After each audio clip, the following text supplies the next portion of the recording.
तीन दामाद की सास पार्ट 2। अब तक आपने सुना कि कावेरी जी अपनी तीनों बेटियों ईशा, मोहिनी और सुहाना की शादी तीन घर जमाई लड़कों के साथ करवा देती है। उन्हें लगता है कि ये लड़के शायद घर का कामकाज संभाल लेंगे, लेकिन उनके तीनों घर जमाई बहुत आलसी थे। वो नौकरी भी नहीं करते थे और बाहर का काम भी नहीं। कावेरी जी ने अपनी बेटियों से कहा कि वो प्रेगनेंसी का बहाना बनाकर अपने पतियों को सबक सिखाए। अब सुनिए आगे। मम्मी, आपने जैसा कहा था हमने वैसा ही किया, लेकिन देखिए ना, विवेक का हाल तो वैसा का वैसा ही है। घर में ना सुबह का नाश्ता बनता है और ना खाना। नौकरी पर जाने की बात करूं तो खाने को दौड़ते हैं मुझे। हाँ मम्मी, मैंने भी सुमित को कितनी बार कहा कि अगर नौकरी नहीं करनी तो कोई छोटी सी दुकान ही खोल लो। घर का खर्चा कैसे चलेगा? देखो दोपहर के 12 बजने आए और जनाब अभी तक सो रहे हैं। हाँ मम्मी, ईशा और सुहाना ठीक कहती हैं। अविनाश का भी यही हाल है। जब मैंने अपनी प्रेगनेंसी के बारे में कहा तो मुझसे कहने लगा, अरे दूसरी लड़कियां तो 9-9 महीने तक नौकरी करती है, बस डिलीवरी के टाइम छुट्टी लेती है। मोहिनी, तुम भी नौकरी करो। अब मुझे कहाँ नौकरी मिलेगी? मम्मी बताओ अब मैं क्या करूँ? हे भगवान, क्या सोचकर घर जमाई दामाद लाई थी मैं कि मेरी बेटियां मेरे पास रहेंगी और खुश रहेंगी, लेकिन इन आलसी दामादों ने तो हमारी जिंदगी को भी प्रॉब्लम में डाल दिया है। मैं तो कहती हूँ मम्मी, हम लोग वापस अपनी जॉब पर जाना शुरू कर देते हैं। बता देते हैं इन लोगों को कि हमने प्रेगनेंसी का बहाना किया है। नहीं नहीं बेटा, ऐसी गलती भी मत करना। अगर तुमने ऐसा किया तो इन तीनों की आदत और खराब हो जाएगी। अरे आज नहीं तो कल कभी तो तुम प्रेग्नेंट होगी, तब वापस यही प्रॉब्लम आएगी। तब क्या करोगी तुम तीनों? हाँ मम्मी, आपकी बात तो बिल्कुल सही है। इन लोगों को तो सुधारना ही पड़ेगा। लेकिन कैसे? अपने बच्चों के आने की खबर सुनकर भी इन लोगों पर कोई असर नहीं हो रहा। पैसे कमाने के लिए घर से बाहर निकलना ही नहीं चाहते ये तीनों। अब मेरे दिमाग में एक प्लान आया है। तुम तीनों चिंता मत करो, उन तीनों को बुलाओ, फिर मैं बात करती हूँ। थोड़ी देर बाद कावेरी जी अपने तीनों दामादों को सामने बुलाकर अपनी बात कहना शुरू करती हैं। अविनाश, सुमित और विवेक, देखो बेटा, मैं ना तुम तीनों से बड़ा प्यार करती हूँ, इसीलिए तो तुम्हें घर जमाई बना कर रखा है मैंने। अरे मम्मी जी, सीधे सीधे कहिए ना, क्या बात है? प्यार तो हम भी आपको बहुत करते हैं। अरे मम्मी जी, आपकी इज्जत भी बहुत करते हैं। अरे भाई, आपके जैसी सास और कमाने वाली बीवी सबको मिलती है क्या? हाँ मम्मी, विवेक और सुमित ठीक कह रहे हैं। आपकी बेटी से शादी करके मेरी तो जिंदगी ही अच्छी हो गई है। जानती हूँ मैं, और ये भी जानती हूँ कि तुम तीनों अपने अपनी बीवियों से बहुत प्यार करते हो।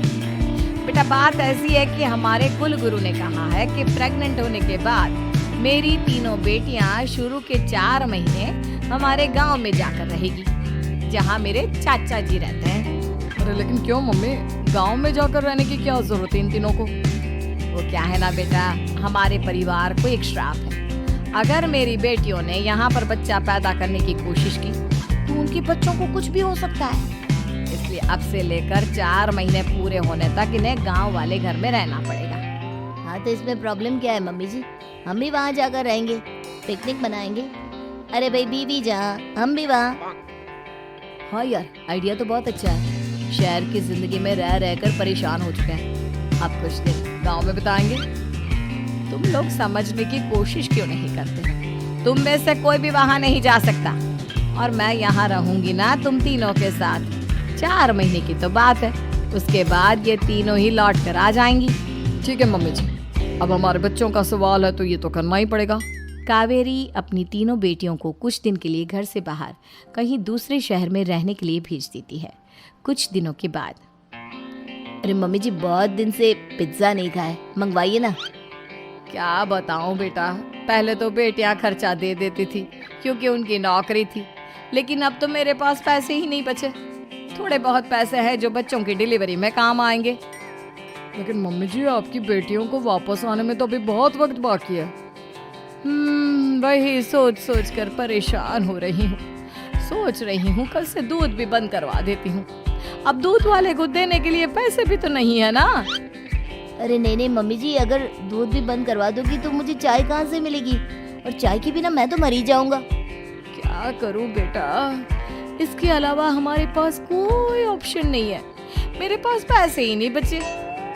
इस तरह कावेरी जी धीरे धीरे अपने तीनों दामादों को पैसे देना बंद कर देती है और घर में खाने पीने की चीजें लाना भी बंद कर देती है। अब वो तीनों पूरी तरह से परेशान होने लगे थे और इसलिए एक दिन तीनों प्लान करके घर से बाहर निकलते हैं और बाजार में जाने के बाद यार अच्छा खाना खाए हुए कितने दिन हो गए, पता नहीं कब अच्छा खाना मिलेगा।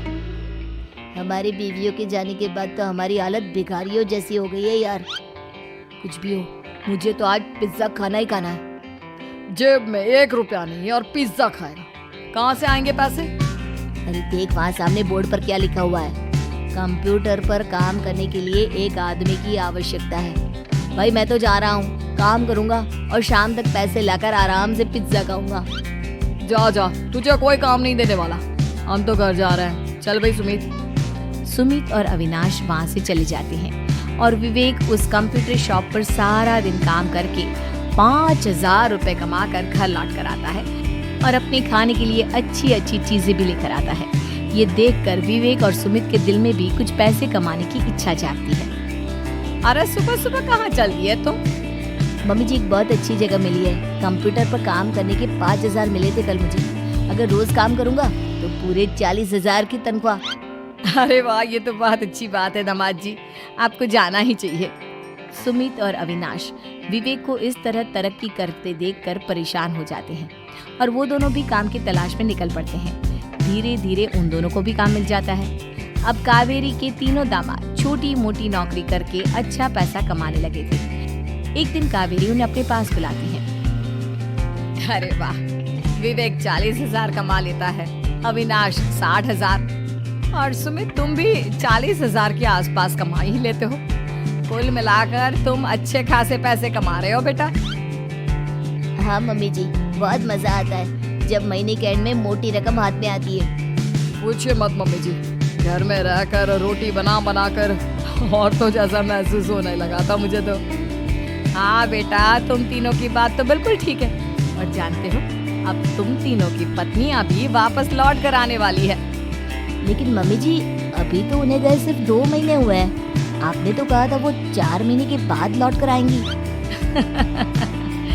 ऐसा कुछ नहीं है बेटा, मैं सिर्फ तुम तीनों को सबक सिखाना चाहती थी कि आदमी घर में बैठकर बीवी की कमाई खाता हुआ अच्छा नहीं लगता। इस दुनिया में हर इंसान को मेहनत करनी चाहिए, काम करना चाहिए, चाहे वो औरत हो या आदमी, ताकि अपने परिवार को संभाल सके। कावेरी की बात सुनकर उन तीनों को अपनी गलती का एहसास होता है और कावेरी उन्हें सच बता देती है कि ईशा, सुहाना और मोहिनी शहर में ही कहीं दूसरी जगह रह रहे थे।